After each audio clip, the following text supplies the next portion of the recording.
El secreto de Elías que todo creyente debería conocer. Primero, el profeta enfrentó desaliento y agotamiento. Incluso los siervos más dedicados de Dios pueden experimentar desaliento y cansancio, permitiendo que sus circunstancias abrumen su confianza diaria en Dios. Elías, un profeta del reino del norte de Israel, fue testigo y ejecutor de algunos de los milagros más notables registrados en la Biblia. Sin embargo, poco después sucumbió a la depresión y al miedo. Jezabel había amenazado la vida de Elías. En el primer Rey 19:1-3 leemos: Acab contó a Jezabel todo lo que Elías había hecho y cómo había matado a todos los profetas de Baal a espada. Entonces Jezabel envió un mensajero a Elías diciendo: Así me hagan los dioses y aún me añadan más, si mañana para esta hora no pongo tu vida como la de uno de ellos. Elías tuvo miedo y se levantó, y se fue para salvar su vida, y vino a Berseba, que pertenece a Judá, y dejó allí a su criado. Leemos que Acab contó a Jezabel todo lo que Elías había hecho. La campeona del culto a Baal y Astarot en Israel quedó muy sorprendida por el informe. Jezabel tenía en alta estima a estos sacerdotes y los apoyaba con los fondos reales. Sin embargo, Elías los había extinguido, y ahora se enteró de su muerte después de presenciar todo lo que Elías había logrado durante la gran confrontación en el Monte Carmelo. La respuesta de Jezabel fue muy diferente a lo esperado. En lugar de aceptar derrota y reconocimiento del poder de Yahvé, Jezabel, en lugar de admitir la derrota y reconocer el poder de Yahvé, hizo un voto de matar a Elías en un plazo de 24 horas por exponer la falsedad de la adoración a Baal y glorificar a Yahvé. Su terquedad y negativa a aceptar la verdad subrayan los peligros de la fe ciega y la importancia del pensamiento crítico. Elías parecía tener grandes esperanzas de que los eventos milagrosos en el Monte Carmelo llevarían a la conversión de toda la corte e incluso del país. Sin embargo, parece que las cosas no salieron como él esperaba, dejándolo muy desalentado. Leemos que, al ver esto, se levantó y huyó para salvar su vida y se dirigió a Berseba. Es difícil determinar si la situación fue resultado de una intervención divina o no. Aunque es evidente que Dios protegió a Elías, no está claro si la intención de Dios era resguardarlo en Jezreel o sacarlo de peligro. No obstante, Elías viajó aproximadamente 80 millas hacia el sur, hasta Berseba, en busca de seguridad. Jezabel puede que no quisiera realmente matar a Elías, sino más bien desacreditarlo a él y a su Dios frente a los nuevos conversos. Aunque Elías había logrado una victoria significativa al ejecutar a los profetas de Baal, esto también lo hizo vulnerable a las maquinaciones de Jezabel. Elías experimentó un declive en el área en la que era más fuerte, lo cual es donde muchos hombres fallan en la Biblia. A menudo, es el hombre más sabio quien demuestra ser el mayor necio, al igual que el hombre más humilde, Moisés, quien habló palabras apresuradas y amargas. Abraham falló en su fe, y Job en su. De manera similar, el hombre más valiente de todos los tiempos huyó de una mujer enojada. La depresión de Elías se refleja en 1 Reyes 19:4, Biblia amplificada. Pero él mismo se fue al desierto, a un día de camino, y se sentó debajo de un enebro, y pidió a Dios que le quitara la vida, diciendo: «Basta ya, oh Señor, quítame la vida, pues no soy mejor que mis padres». Elías se aisló aún más, alejándose a la lejana ciudad de Berseba. Leemos que oró para que le fuera dada la muerte. Este hombre notable era conocido por sus oraciones poderosas. Pudo detener la lluvia durante 3 años y medio con sus oraciones y luego hacer que lloviera nuevamente. Sin embargo, oró por su propia muerte. Afortunadamente, la oración de Elías no fue respondida. A veces, recibir un no de Dios es mejor que un sí. Leemos: «Basta ya», lo que parece indicar que Elías estaba expresando su incapacidad para continuar. A pesar de su gran trabajo en el Monte Carmelo, que no resultó en un avivamiento nacional duradero o en un retorno al Señor. El estrés y la naturaleza agotadora de su tarea le hicieron sentir que no estaba logrando nada. Es posible que Elías hubiera esperado que los eventos en el Monte Carmelo cambiaron los corazones de Acab, Jezabel y el liderazgo de Israel.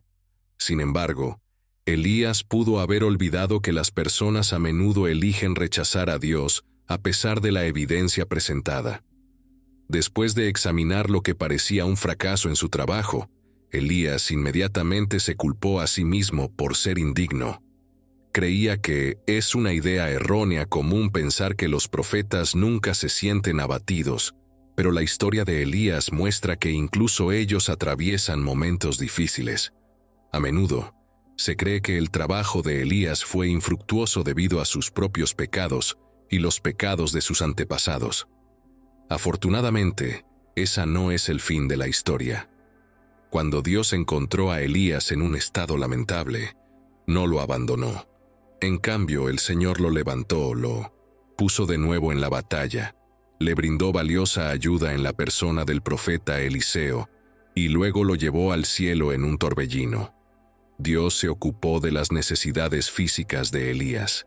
En el 1 Reyes 19:5-8, Biblia amplificada, leemos: Él se recostó y durmió bajo el enebro, y he aquí que un ángel lo tocó y le dijo: levántate y come.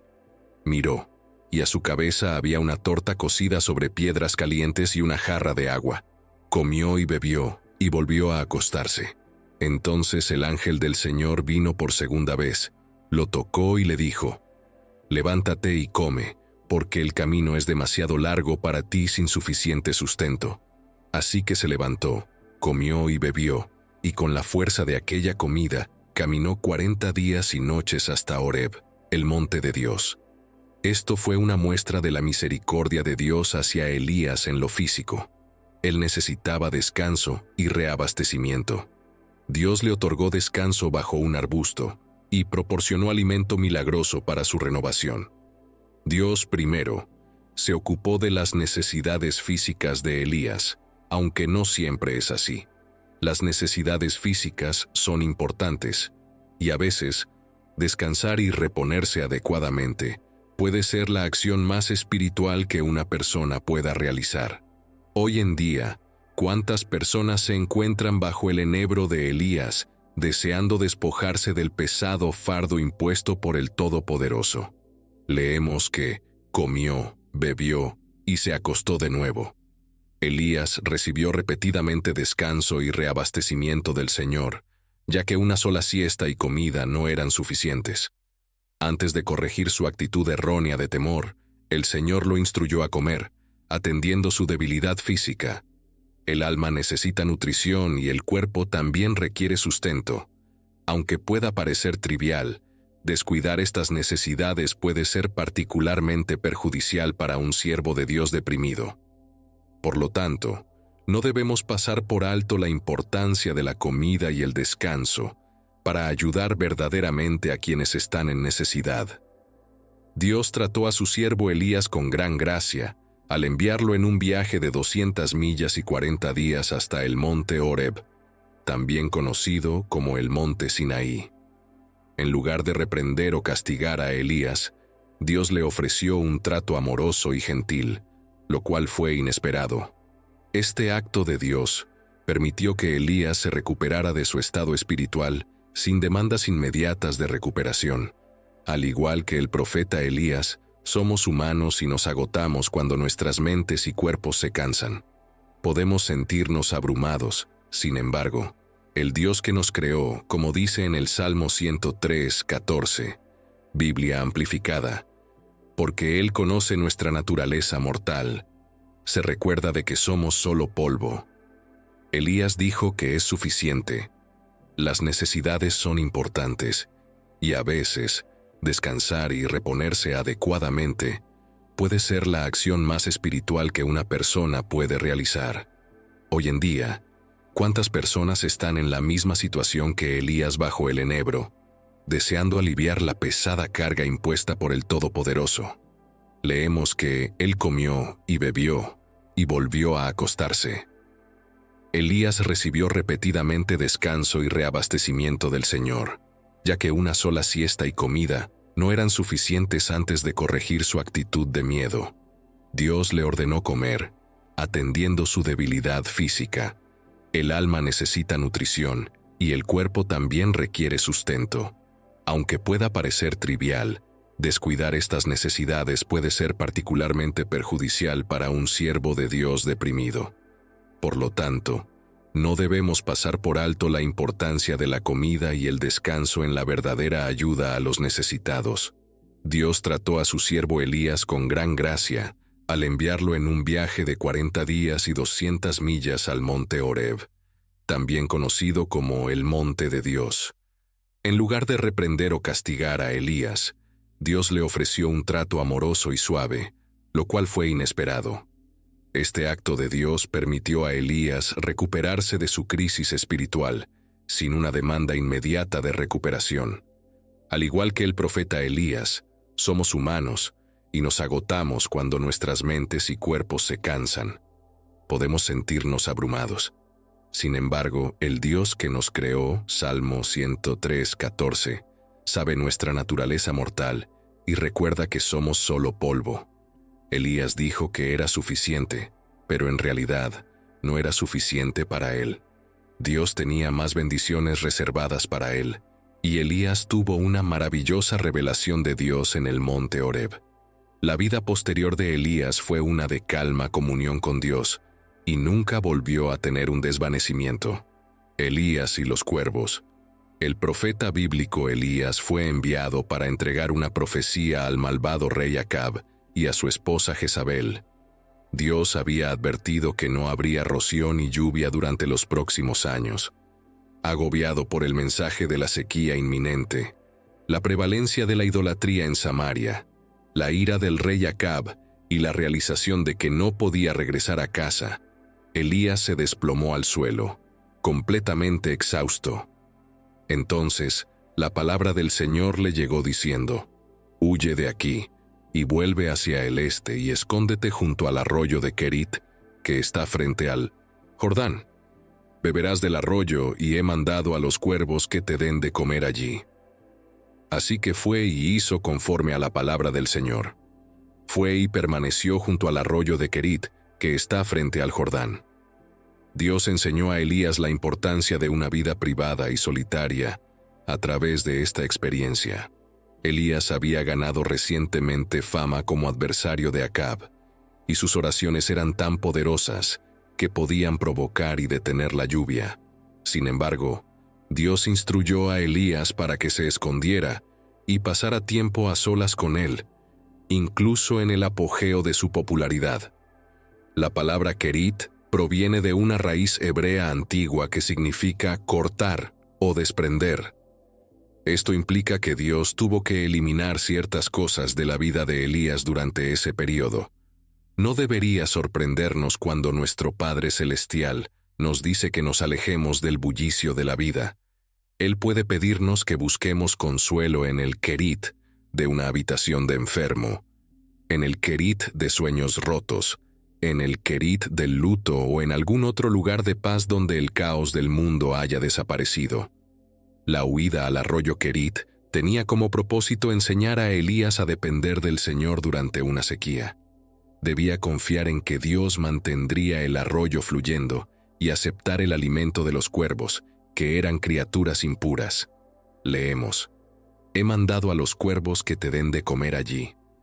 En este texto se enfatiza fuertemente la palabra Kerit. Dios prometió a Elías que sería alimentado por los cuervos mientras permaneciera en Kerit. Aunque los cuervos podrían haberlo alimentado en cualquier lugar, Dios los dirigió específicamente para que lo hicieran en Kerit. A pesar del deseo potencial de Elías de estar en otro lugar predicando o participando en otras actividades, Dios quería que estuviera en Kerit y le aseguró que sus necesidades serían satisfechas. Leemos que los cuervos trajeron pan y carne por la mañana y pan y carne por la tarde, y él bebía del arroyo. Elías, un profeta de la Biblia, fue alimentado por los cuervos. Cuervos durante una época de hambre. Sin embargo, cada bocado de comida que recibió provino del pico de un animal impuro, lo que le enseñó a enfocar el espíritu de la ley en lugar de la letra de la ley. Podemos extraer 2 lecciones de este evento. En primer lugar, se dio cuenta de que Dios puede usar vasos espiritualmente impuros, como los cuervos, para traer cosas buenas a las personas. En segundo lugar, aprendió que es posible ofrecer alimento espiritual a otros mientras uno mismo esté espiritualmente impuro. Así como Dios proveyó maná para los israelitas en el desierto, también proveyó para las necesidades de Elías. Los cuervos le trajeron comida 2 veces al día, suficiente para ese día solamente. Aunque esto pudiera parecer una cantidad pequeña, Elías aprendió a confiar en la provisión de Dios y dependía de él diariamente. La mayor batalla en el Antiguo Testamento, el enfrentamiento en el Monte Carmelo, 1 Reyes 16:30, Biblia amplificada. Acab, hijo de Omri, hizo lo malo ante los ojos del Señor más que todos los reyes que lo precedieron. Permíteme presentarte a los 3 personajes principales de esta increíble historia bíblica. En primer lugar está Acab, el rey de Israel, quien cometió más maldades que todos los reyes anteriores combinados. En segundo lugar, tenemos a Jezabel, la esposa de Acab, quien decidió reemplazar la adoración al Señor Dios con el culto a Baal. Finalmente, Elías, uno de los grandes profetas de Dios, es el tercer personaje en esta historia. Elías entonces salió al público y organizó una reunión con el rey Acab. Habían pasado 3 años desde que Elías declaró que no habría lluvia. 1 Reyes 18:2-16, Biblia amplificada. Entonces Elías fue a presentarse a Acab. En aquel tiempo, la hambre era severa en Samaria. Acab llamó a Obadías, quien era el gobernador de su casa. Obadías temía mucho al Señor, ya que cuando Jezabel destruyó a los profetas del Señor, Obadías escondió a 100 profetas en 2 cuevas, en grupos de 50, y les proporcionó pan y agua. Luego, Acab le dijo a Obadías: «Ve por el país a todas las fuentes de agua y a todos los arroyos. Tal vez encontremos pasto para mantener vivos los caballos y mulas, y no tener que sacrificar parte del ganado». Así que se dividieron el país para recorrerlo. Acab fue en una dirección y Obadías en otra. Mientras Obadías estaba en el camino, he aquí que encontró a Elías. Lo reconoció y se postró rostro en tierra por respeto, y le dijo: «¿Eres tú, mi señor Elías?». Él respondió: «Soy yo. Ve, dile a tu amo que Elías está aquí». Pero Obadías respondió: «¿Qué pecado he cometido para que tú entregues a tu siervo a Acab para que me mate? Vive el Señor tu Dios, que no hay nación ni reino a donde mi señor no haya enviado mensajeros para buscarte». Y cuando decían que no estabas, Acab hizo jurar a los reinos y naciones que no te habían encontrado. Ahora tú dices: «Ve, dile a tu amo que Elías está aquí. Y cuando yo me vaya, el Espíritu del Señor te llevará a un lugar que no conozco.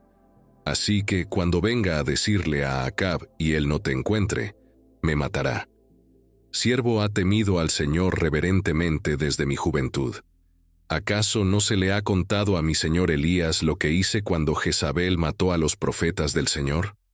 Cómo escondí a 100 profetas del Señor en 2 cuevas, en grupos de 50, y les proporcioné pan y agua.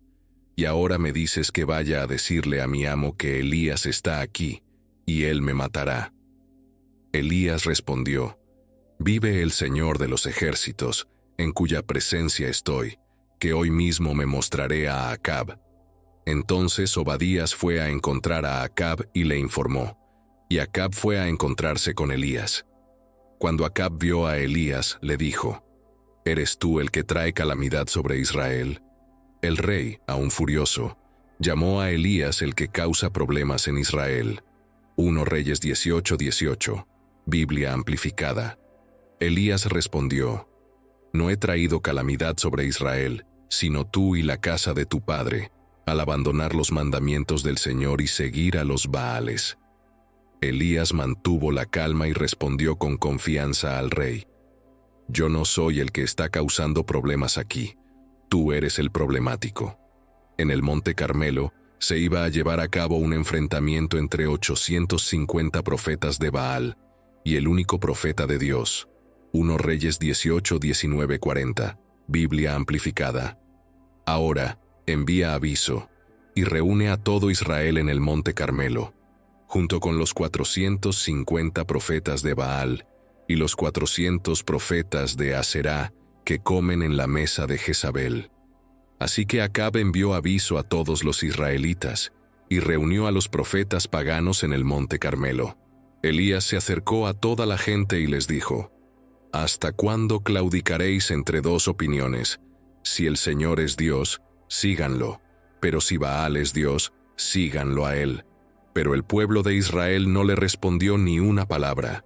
Entonces Elías dijo al pueblo: «Yo solo quedo como profeta del Señor, mientras que los profetas de Baal son 450 hombres. Denos 2 toros, que ellos escojan uno para sí mismos, lo corten en pedazos y lo coloquen sobre la leña, pero sin encender fuego debajo. Yo prepararé el otro toro, lo colocaré sobre la leña, y tampoco pondré fuego debajo. Entonces ustedes invocarán el nombre de su Dios, y yo invocaré el nombre del Señor, el Dios que responda con fuego. Ese es el Dios verdadero». Y todo el pueblo respondió: «Está bien dicho».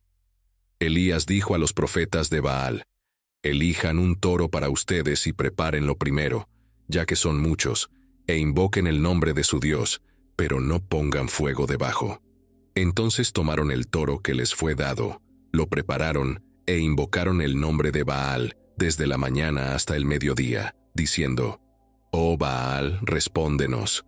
Pero no hubo voz ni respuesta, y saltaron alrededor del altar que habían hecho. Al mediodía Elías se burló de ellos, diciendo: «Clamen a gran voz, porque él es un Dios. Quizás esté ocupado, o esté de viaje, o esté durmiendo y necesite despertarse». Así que ellos clamaron a gran voz para llamar la atención de Baal, y se cortaron con espadas y lanzas, según su costumbre, hasta que la sangre les brotó por el cuerpo. Al pasar el mediodía, actuaron como profetas y se comportaron de manera dramática hasta el momento de la ofrenda de la tarde. Pero no hubo voz, nadie respondió ni prestó atención. Entonces Elías dijo a toda la gente: «Acérquense a mí». Así que el pueblo se acercó y él restauró y reconstruyó el antiguo altar del Señor que Jezabel había destruido. Luego, Elías tomó 12 piedras, según el número de las tribus de los hijos de Jacob, a quienes el Señor había dado el nombre de Israel. Con las piedras, Elías construyó un altar en el nombre del Señor. Hizo una zanja alrededor del altar, lo suficientemente grande para contener 2 medidas de semilla. Luego dispuso la leña, cortó el toro en piezas y lo colocó sobre la leña, y dijo: «Llenen 4 cántaros con agua y viértanla sobre el holocausto y sobre la leña». Les dijo que lo hicieran por segunda vez, y lo hicieron por segunda vez. Luego dijo que lo hicieran por tercera vez, y lo hicieron por tercera vez. El agua rodeó el altar, y también llenó la zanja con agua. En el momento de la ofrenda de la tarde, Elías el profeta se acercó al altar y dijo: «Oh Señor Dios de Abraham, Isaac e Israel, haz que se sepa hoy que tú eres Dios en Israel, y que yo soy tu siervo, y que he hecho todas estas cosas por tu palabra. Respóndeme, oh Señor, respóndeme, para que este pueblo sepa que tú, oh Señor, eres Dios, y que has vuelto a convertir sus corazones hacia ti». Entonces, el fuego del Señor descendió y consumió la ofrenda quemada, la leña, incluso las piedras y el polvo. También evaporó el agua en la zanja. Cuando toda la gente vio esto, se postraron rostro en tierra y dijeron: «El Señor es Dios, el Señor es Dios». Luego Elías les dijo: «Aprehendan a los profetas de Baal, que no escape ninguno de ellos». Los apresaron y Elías los llevó al arroyo de Quizón, donde, conforme a la ley de Dios, los mató allí. Ahab subió a comer y beber, mientras Elías subió a la cima del monte Carmelo. Se inclinó hacia la tierra y puso su rostro entre las rodillas. Luego le dijo a su siervo: «Sube y mira hacia el mar». El siervo subió, miró y dijo: «No hay nada». Elías le ordenó: «Vuelve a hacerlo 7 veces». En la 7ª vez, el siervo dijo: «Una nube pequeña como la mano de un hombre está saliendo del mar». Entonces Elías dijo: «Sube y dile a Ahab que prepare su carro y descienda para que la lluvia no lo detenga». Poco después, el cielo se oscureció con nubes y viento, y hubo fuertes lluvias.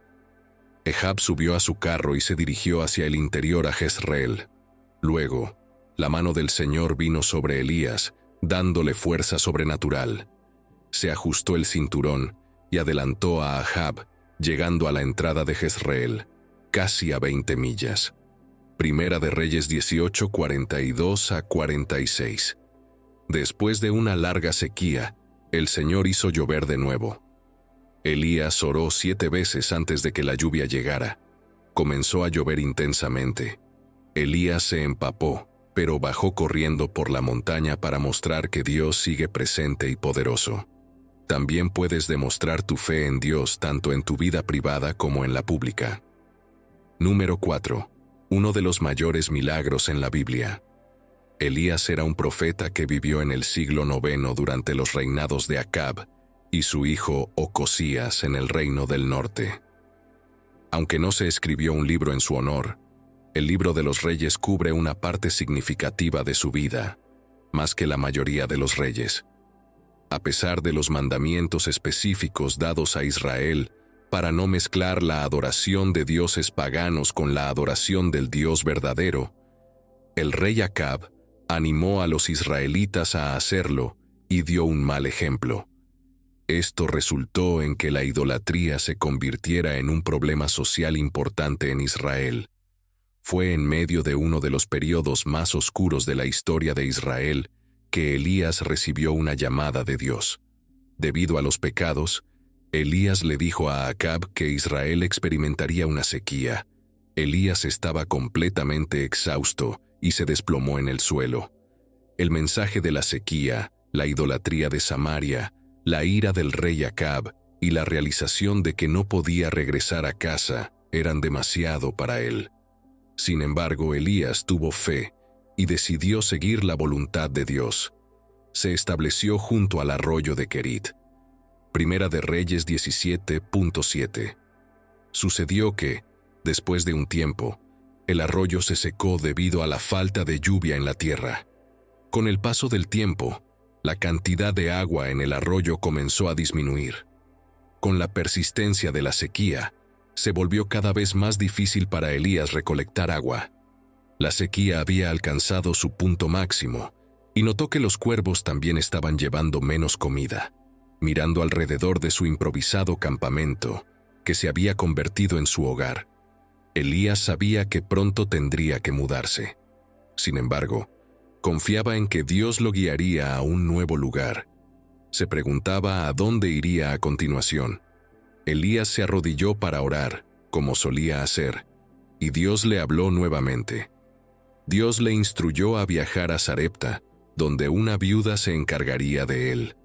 Sarepta era una ciudad en la región fenicia, ubicada a lo largo de la costa del mar Mediterráneo. Esto significaba que Dios tenía la intención de que Elías abandonara completamente Israel. Finalmente, el arroyo se secó, dejando a Elías sin acceso a agua. La lluvia y el rocío eran cruciales para la supervivencia de los cultivos y el ganado en Israel, pero Elías no oró por más lluvia, aunque habría facilitado su vida. Priorizó cumplir con la voluntad de Dios, incluso si eso significaba soportar dificultades y sufrimientos. Primera de Reyes 17, 8 a 9.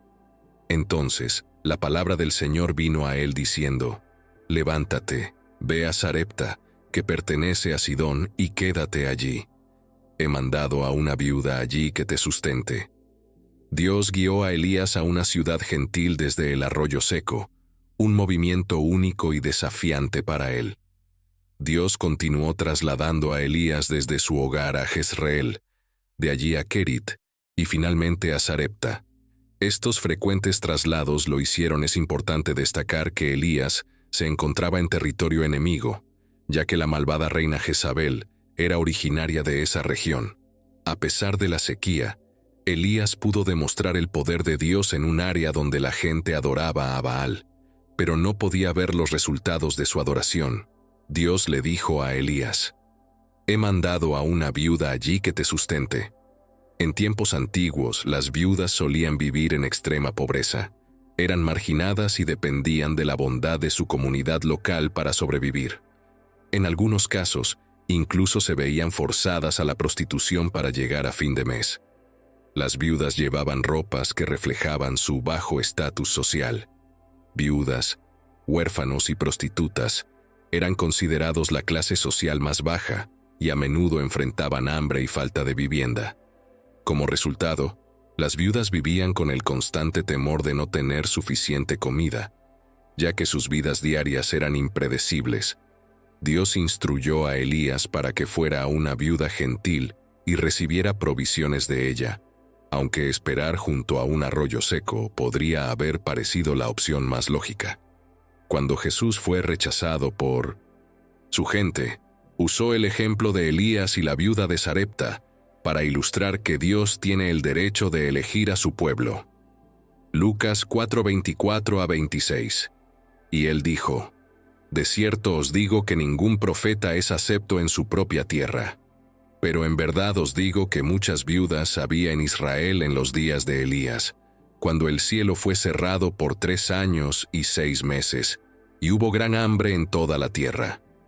Una gran hambre se extendía por toda la tierra, pero Elías no fue enviado a ninguno de ellos, excepto a Sarepta, en la región de Sidón, a una mujer que era viuda. 1 Reyes 17:10-11, nueva versión King James.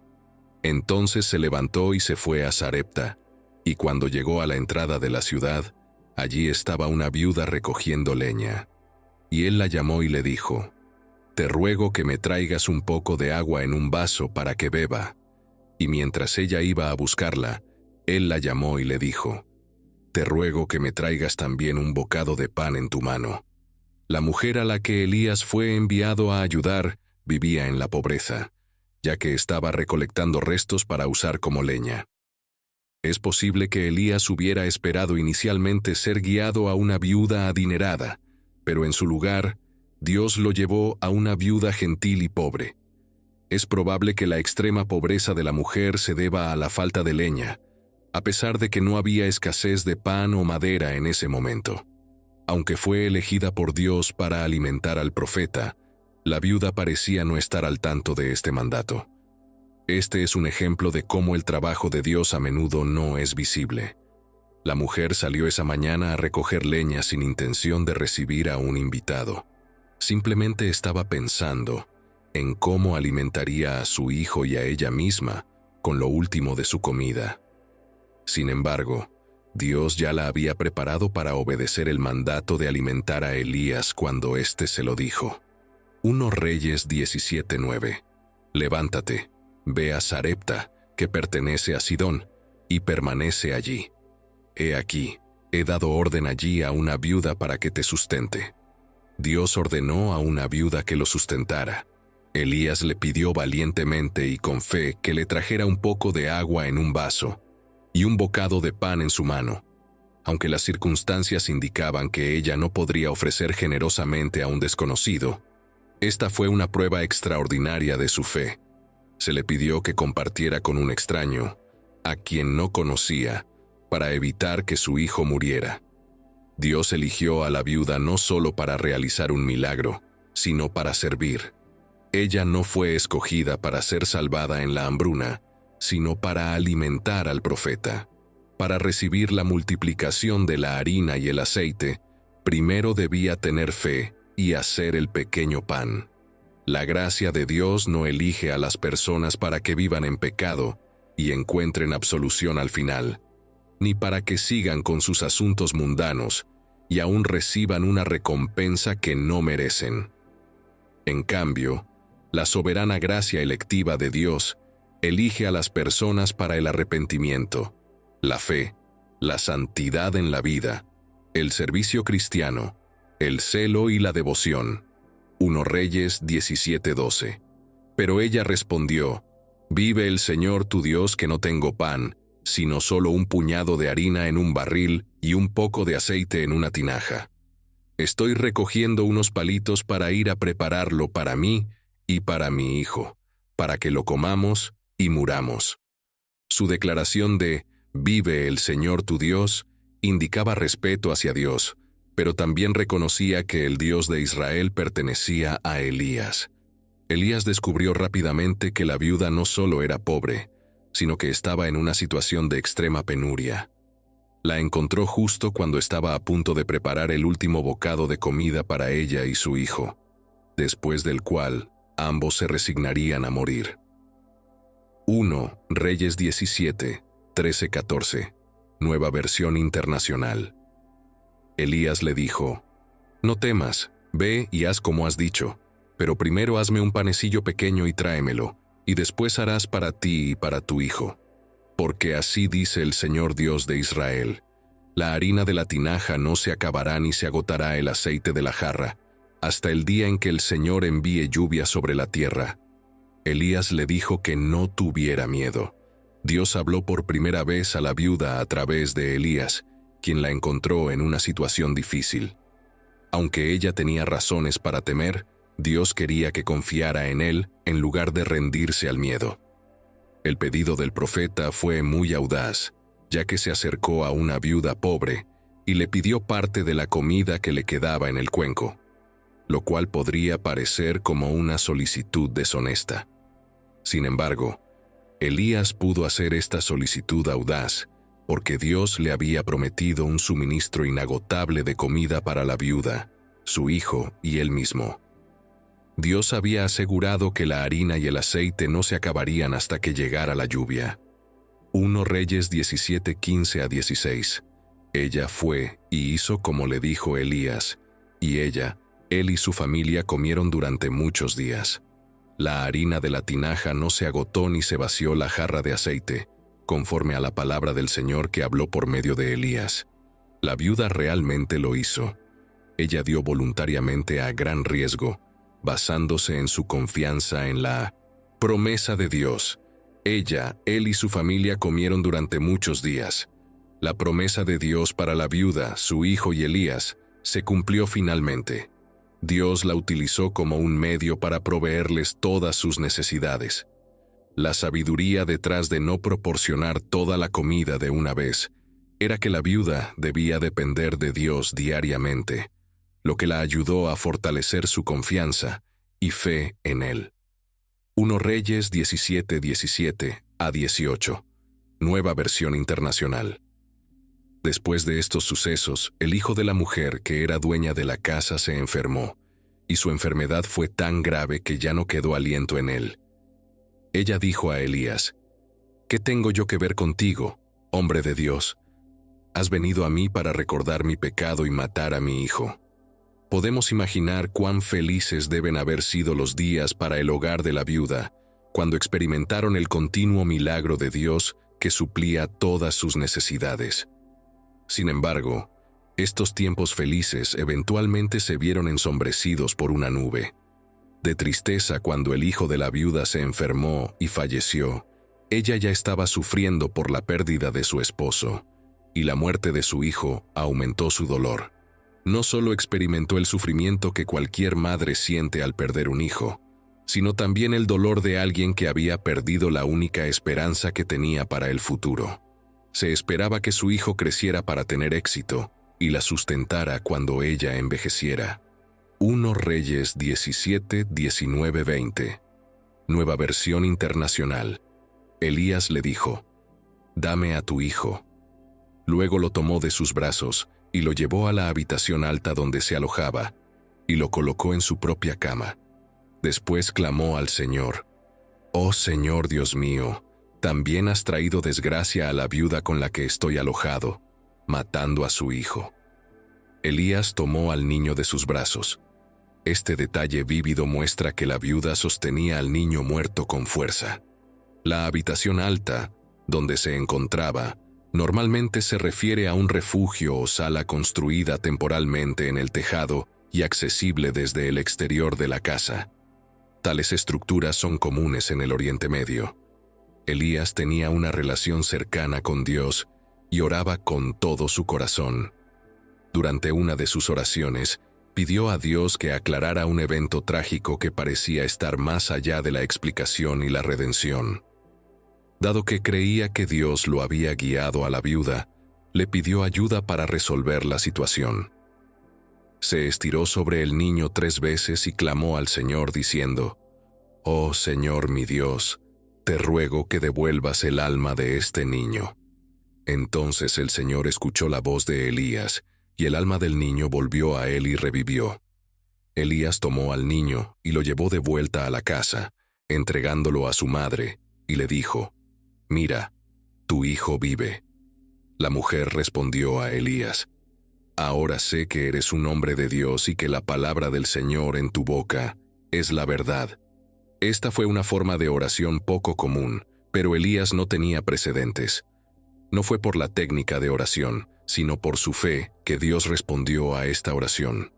La compasión de Dios siempre está disponible para quienes se aferran a Él con determinación, llevando a la libertad de limitaciones pasadas. Luchar con una vida que parece vacía puede ser difícil, pero cuando Dios entra en la escena, pueden ocurrir cambios genuinos. La visita de Elías provocó una transformación repentina que abrió un nuevo capítulo para esa familia. La gracia de Dios puede crear un camino donde parece no haber ninguno. Incluso cuando sentimos que nuestro pasado o antecedentes nos limitan y nos descalifican para ciertas cosas en la vida, podemos encontrar inspiración y fuerza en los ejemplos que Dios nos muestra en las Escrituras. Número 5. Un hombre que nunca murió. El profeta Elías, que nunca murió, tuvo un viaje increíble. Se convirtió en el profeta elegido por Dios después de haber sido entrenado. Elías fue refinado en Kerit y perfeccionado en Sarepta. Fue usado poderosamente en el Monte Carmelo y ungido para presentarse ante el rey Acab en numerosas ocasiones, incluso si le concedió la compañía de su amigo Eliseo. Elías había alcanzado el pináculo de las experiencias de la vida, sirviendo heroicamente a Dios mientras mantenía la humildad, pero estaba a punto de superar todos sus logros previos. Estaba a punto de evitar la muerte. La partida sin muerte de Elías es un acontecimiento extremadamente raro. Solo 2 personas en la historia registrada han abandonado el planeta sin haber muerto. Según el registro sagrado, solo 2 personas han sido llevadas directamente a la presencia de Dios sin pasar por la muerte: Enoc y Elías. Aquellos que creen en Cristo y estén vivos cuando Él regrese, serán los últimos en experimentar este tipo de partida. Aunque no conocemos la fecha o la hora exactas, sabemos que quienes estén vivos cuando Cristo regrese no enfrentarán la muerte. El apóstol Pablo escribe con certeza en su primera carta a los Corintios sobre esto. La historia de Elías es notable porque él sabía que sería llevado al cielo sin morir. Esto lo convierte en un ejemplo adecuado de cómo deberíamos vivir en anticipación del regreso de Cristo. En el último día de Elías en la tierra, fue llevado en un torbellino. La palabra hebrea utilizada también puede traducirse como un ráfaga en un momento ventoso. Fue un momento arrollador que lo atrapó y, en un instante, desapareció de esta tierra y entró en la presencia de Dios. Ya había sido anunciada a Elías, quien sabía cómo y dónde sucedería. Por eso vemos a Elías moviéndose rápidamente hacia el Jordán. Eliseo, su amigo cercano y el profeta joven, lo acompañaba ese día. Gilgal fue el punto de partida para el último viaje de Elías. La siguiente parada fue Betel, un lugar de oración. Finalmente, Elías llegó al Jordán, un lugar simbólico de muerte, no solo muerte física, sino también la muerte de la vida propia. Allí, Elías recordó los días en que había renunciado a la fuerza de su carne y había muerto a sus propios deseos y planes. Su vida fue poderosa porque había alcanzado un punto en el que aceptaba la muerte de sus propios deseos, si ello significaba la manifestación de la mayor gloria de Dios. Al llegar al Jordán, su destino terrenal final, Elías había intentado alejarse de Eliseo desde Gilgal, no para deshacerse de él, sino para probar a su compañero cercano y futuro sucesor. Le advirtió que podría no querer acompañarlo a Gilgal, Betel, Jericó, y ciertamente, no cruzar el Jordán. Sin embargo, Eliseo permaneció firme y se quedó al lado del viejo profeta. En el fútbol, se utiliza una expresión para describir a un defensor que sigue de cerca a un receptor mientras corre para recibir el pase. El jugador defensor se mantiene tan cerca del receptor que el receptor ofensivo mueve la cabeza y murmura que el tipo estaba pegado a él, lo que significa que estaba pegado a él todo el tiempo. Así estaba Eliseo con Elías. Le dijo a Elías: «Estoy contigo, amigo. No te desharás de mí. Estoy aquí contigo todo el tiempo». 2 Reyes 2:6, Biblia amplificada, dice: Elías le dijo: «Quédate aquí, por favor, porque el Señor me ha enviado al Jordán». Pero él respondió: «Vive el Señor y vive tu alma, que no te dejaré». Así que los dos siguieron juntos. Todos necesitamos algunos Eliseos en nuestras vidas. Ellos nos dan valor y son realmente una raza rara. Son nuestros queridos amigos, siempre están allí para nosotros, dispuestos a escuchar y ayudarnos en tiempos difíciles. Nos apoyan cuando otros nos critican, oran con nosotros y nos ofrecen tanto aliento como objetividad. Son las personas que permanecen a nuestro lado, y estamos agradecidos por su presencia en nuestras vidas. La escena cambió abruptamente cuando los dos hombres llegaron al Jordán. Ahora entramos en el evento milagroso. 2 Reyes 2:7-10, Biblia amplificada, dice: 50 hombres de los hijos de los profetas también fueron, y se pusieron a distancia para observar, y los dos se detuvieron junto al Jordán. Elías tomó su manto, lo enrolló y golpeó las aguas, y éstas se dividieron a ambos lados, de modo que los dos cruzaron sobre terreno seco. Y cuando cruzaron, Elías le dijo a Eliseo: «Pide lo que quieras que haga por ti antes de que sea llevado de ti».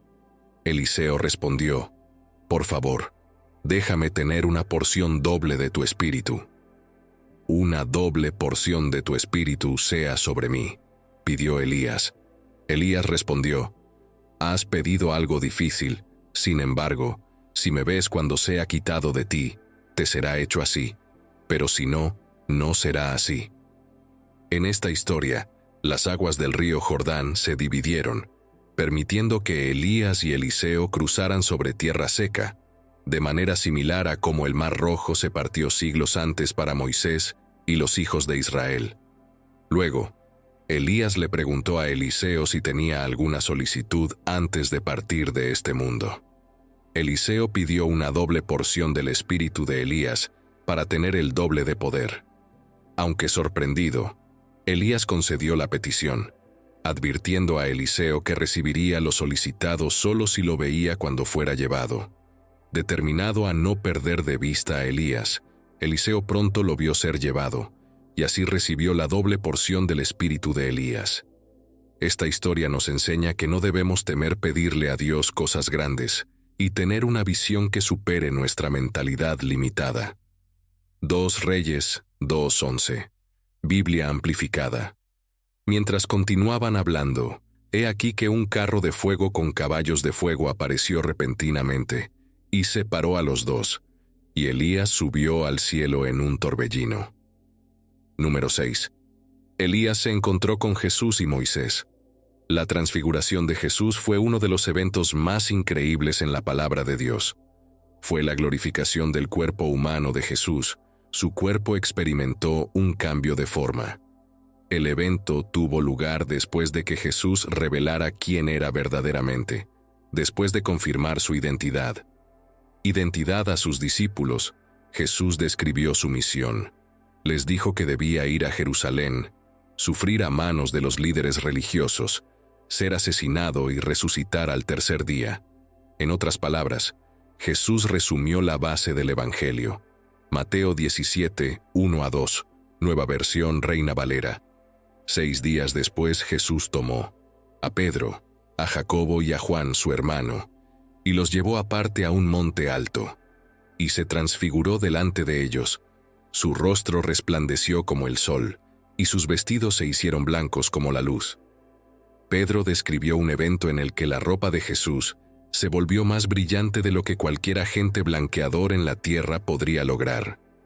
Utilizó las palabras detergente o fuller para describirlo en aquellos días. La luz brillaba a través de la ropa de Jesús desde el interior, y vieron su gloria. Jesús se reunió con Moisés y Elías para hablar sobre su éxodo, donde lograría la liberación para su pueblo, como se relata en Lucas. Su rostro y vestiduras se hicieron luminosos como el sol. Esta fue una representación de su naturaleza divina, así como la nube de gloria o Shekinah representaba la presencia de Dios en el Antiguo Testamento. Esta visión fue un anticipo de cómo será el Señor Jesús cuando regrese para establecer su reino. Ya no será conocido como el Cordero Sacrificial, sino como el León de Judá. Todos los que lo vean lo reconocerán como Dios, el Hijo, el Rey de Reyes y el Señor de Señores. En ese momento, aparecieron Moisés y Elías hablando con Jesús. En esta escena particular, Jesús estaba a visita de 2 personajes destacados del Antiguo Testamento, Moisés y Elías. Su aparición e interacción con Jesús demuestran que aquellos que han fallecido, como Moisés, aún son capaces de pensar y comunicarse. Moisés y Elías simbolizan a todos los que forman parte del reino de Dios, incluyendo tanto a los que serán arrebatados y preservados de la muerte, como Elías, como a los que fallecerán y estarán con el Señor, como Moisés. Además, Moisés representa la ley, mientras que Elías representa a los profetas. Juntos, significan la totalidad del Antiguo Testamento. Al combinarse con los discípulos, representan tanto el Antiguo como el Nuevo Testamento, ambos centrados en Jesús. Mateo 17, 4-6, Nueva Versión Reina Valera. Entonces Pedro, tomando la palabra, dijo a Jesús: Señor, bueno es para nosotros que estemos aquí. Si quieres, hagamos aquí 3 enramadas, una para ti, otra para Moisés y otra para Elías. Mientras él aún hablaba, una nube brillante los cubrió, y he aquí una voz desde la nube que decía: Este es mi Hijo amado, en quien tengo complacencia. A él oíd. Al oírlo, los discípulos cayeron sobre sus rostros y tuvieron gran temor. Dios el Padre interrumpió a Pedro para validar a su único Hijo, el Rey de Reyes, tanto verbal como visualmente. ¿Cuál fue la reacción de los discípulos? Se asustaron y cayeron rostro en tierra, demostrando que comprendieron la seriedad de estar en la presencia del Santo y Todopoderoso Dios del cielo y de la tierra. La Nueva Versión Reina Valera dice que Jesús se acercó, los tocó y les dijo: Levántense, no tengan miedo. Cuando levantaron los ojos, no vieron a nadie más que a Jesús. Cuando Jesús los tocó y los animó a no temer, los 3 discípulos vieron únicamente a Jesús. Esto ocurre porque Jesús no es simplemente uno de los muchos siervos fieles de Dios. Él es superior a todos ellos. Los ministerios de Moisés y Elías finalmente apuntaron hacia Cristo. Toda la Escritura está centrada en Él. Lucas 24:27. Y comenzando desde Moisés y todos los profetas, les interpretó en todas las Escrituras lo que de él decían. Mientras descendían de la montaña, Jesús les instruyó que no dijeran a nadie lo que habían visto hasta que el Hijo del Hombre resucitara de entre los muertos. Mateo 17:9. Les pidió que no hablaran sobre la visión hasta que Él resucitara. Si las multitudes conocieran la historia, podrían confundirla y forzarlas a proclamarlo rey prematuramente. En cambio, el mensaje debía formar parte del mensaje del reino, invitando a los pecadores a tener fe en el Rey resucitado. Mateo 17:10-13, Nueva Versión Reina Valera. Entonces los discípulos le preguntaron diciendo, ¿por qué pues dicen los escribas que es necesario que Elías venga primero? Jesús respondió y les dijo, a la verdad Elías viene primero y restaurará todas las cosas, pero os digo que Elías ya ha venido, y no le conocieron, sino que le hicieron todo lo que quisieron. Ellos deseaban saber si el Hijo del Hombre también iba a sufrir a manos de los líderes religiosos. Entonces, los discípulos entendieron que Jesús se refería a Juan el Bautista. Los discípulos, al ver la visión de Moisés y Elías, se sintieron impulsados a preguntar a Jesús sobre la afirmación de los escribas de que Elías debía venir primero.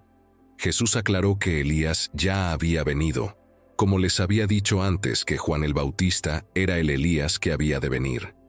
En el Evangelio de Lucas, el ángel le dijo al padre de Juan, Zacarías, que su hijo iría delante del Señor en el espíritu y poder de Elías. Lucas 1:17. Sin embargo, los líderes no reconocieron a Juan como tal, y en su lugar persiguieron a Jesús, el Hijo del Hombre. Moisés fue uno de los líderes más importantes para los judíos, pero Jesús es aún mayor. En los Evangelios, Jesús aparece junto a Moisés y Elías, pero él es, sin duda, el superior. Moisés fue un príncipe egipcio cuyo reinado terminó prematuramente, cuando mató a un egipcio y huyó para salvar su vida. Pasó 40 años cuidando ovejas en el desierto, antes de regresar para vivir entre los israelitas durante otros 40 años. La presencia de Moisés y Elías con Jesús durante la transfiguración es significativa. En el Antiguo Testamento, Moisés estaba asociado con la ley dada por Dios al pueblo. Jesús vino para cumplir los mandamientos de la ley y ofrecer una solución al problema del pecado. La Torá identificó el problema y Jesús ofreció la solución. La transfiguración sirve como una prueba adicional de esto. Que Jesús era el Hijo Divino de Dios, no es una coincidencia que esto ocurriera poco después de que Jesús se reconociera a sí mismo como el Cristo, aquel que dejó la gloria del cielo para venir a la tierra.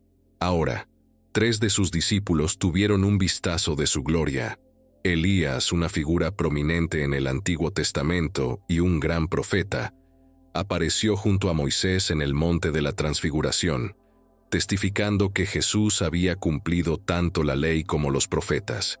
La voz de Dios el Padre confirmó aún más el llamado y la filiación de Jesús, reconociendo que Jesús le había complacido con sus palabras y acciones.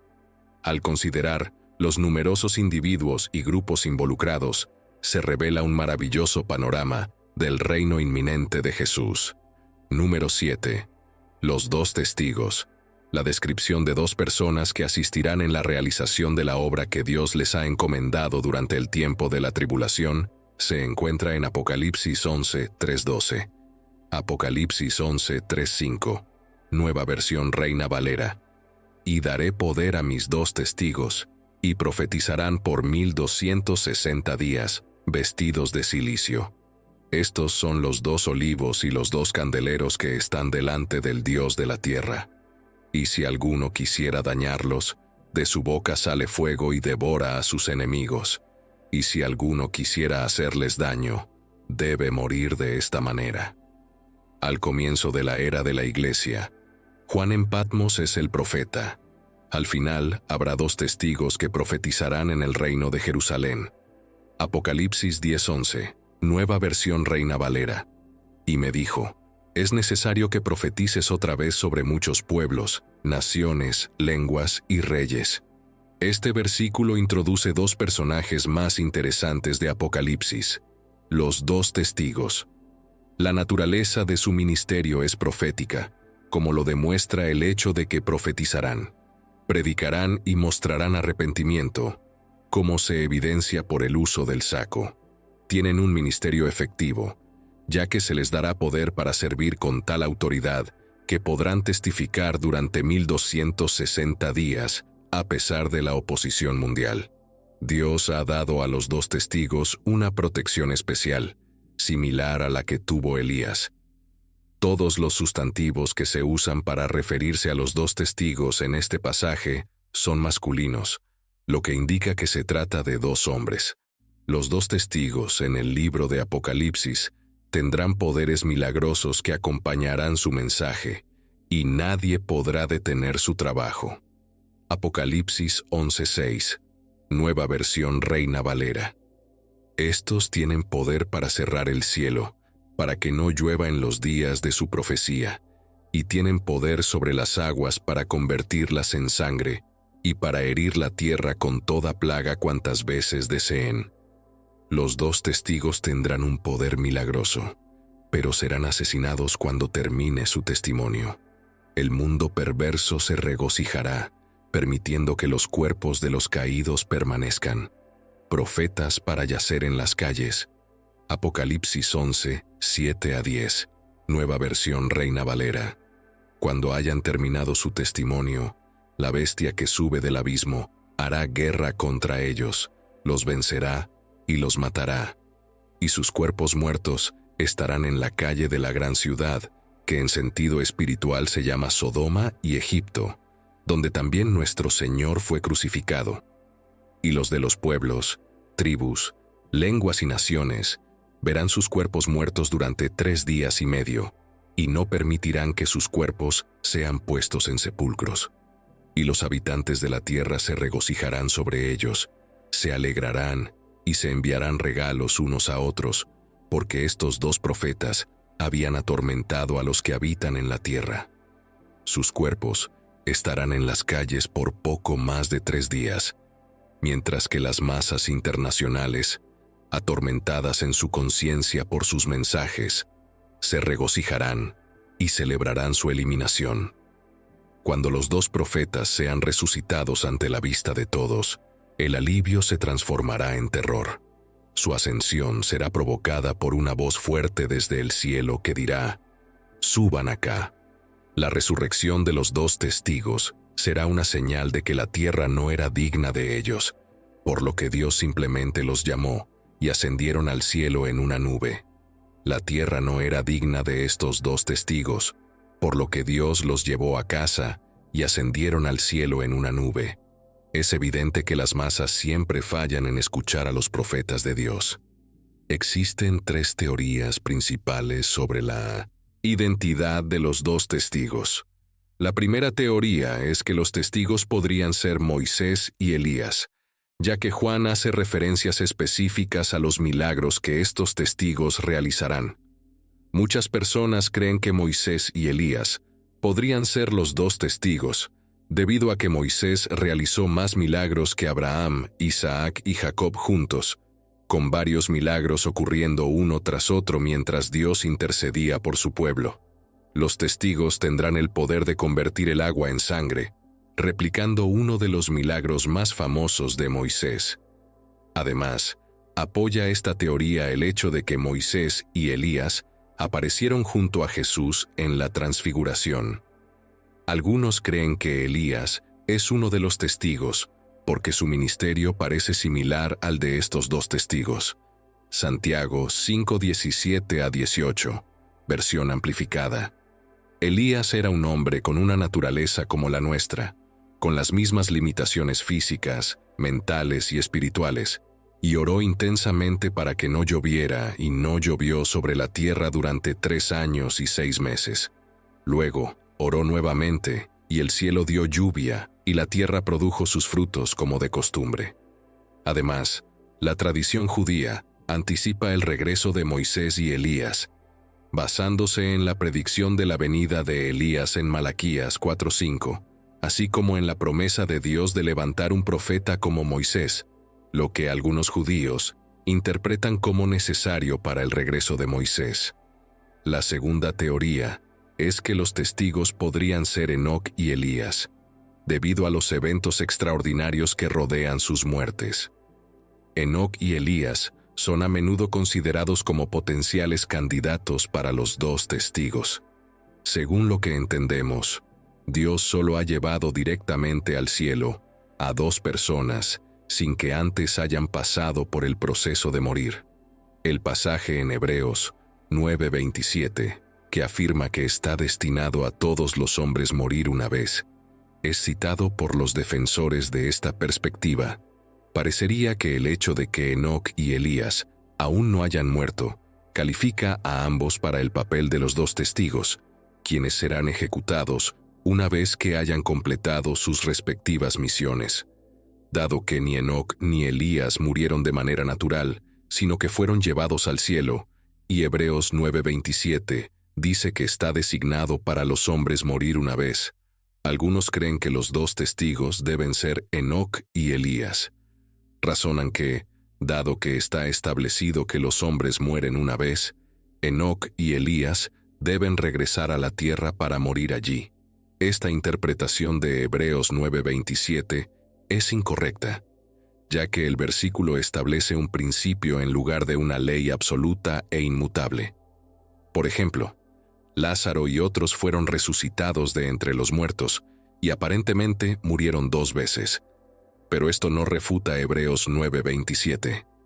En el momento del rapto, toda la iglesia en la tierra no morirá, sino que será llevada al cielo.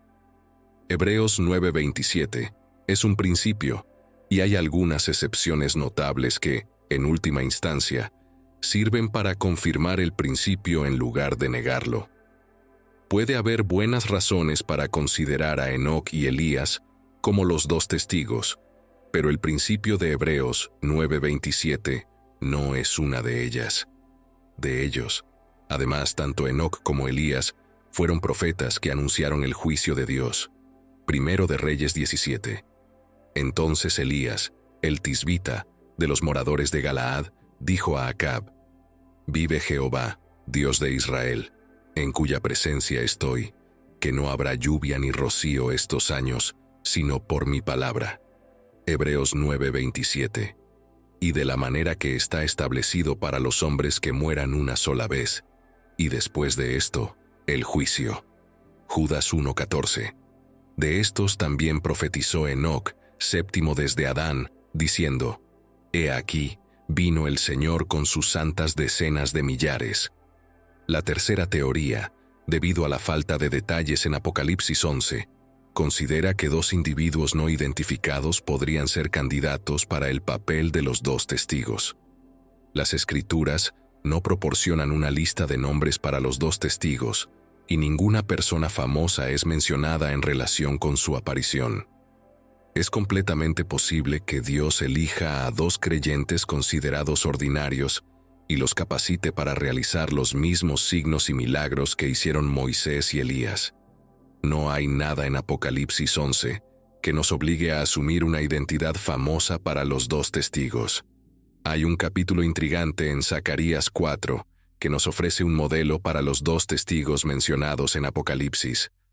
En una visión que Zacarías recibe, ve un candelabro de oro puro, y sobre esta estructura hay un cuenco de aceite de oliva, y un olivo. Árboles de olivo pueden encontrarse a ambos lados del candelabro, y el aceite de oliva gotea de los árboles hacia el cuenco, manteniendo un suministro constante. Así, el candelabro nunca necesita ser atendido por una persona para mantener su luz encendida. El mensaje que Dios dio a Zacarías era que el trabajo de reconstruir el templo se completaría no por fuerza ni por poder, sino por mi espíritu. En otras palabras, el poder de Dios para sostener su obra fluye a través de 2 personas designadas para la tarea.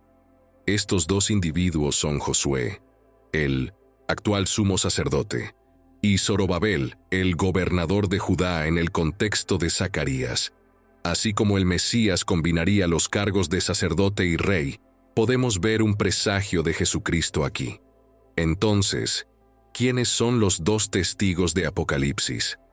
La Biblia no se pronuncia al respecto. Las 3 interpretaciones mencionadas son válidas y plausibles para los cristianos, y no se debe ser dogmático sobre la identidad de los 2 testigos. No sabemos quiénes son estos 2 testigos, y todos los intentos de identificarlos son meras conjeturas.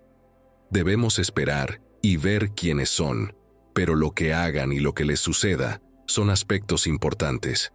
Antes de concluir esta sección, es necesario señalar dos anticipaciones. Dios nunca olvida sus promesas, incluso cuando nuestra memoria de su gran bondad se desvanece. Imagina el valor que se necesitó para orar por juicio sobre su propio pueblo, enfrentar a un Israel corrupto y luego presentarse ante cientos de falsos profetas y cuestionar su piedad. Este valiente profeta sigue defendiendo las verdades de Dios, incluso cuando está solo, como un verdadero líder. Y así concluimos nuestro video de hoy. Espero que hayan encontrado el contenido informativo y enriquecedor. Me encantaría saber qué aprendieron o qué les pareció más interesante. Déjenme sus comentarios abajo y no olviden darle un like si disfrutaron del video. Si aún no están suscritos al canal, los invito a hacerlo para no perderse ningún futuro contenido. Gracias por ver y hasta la próxima.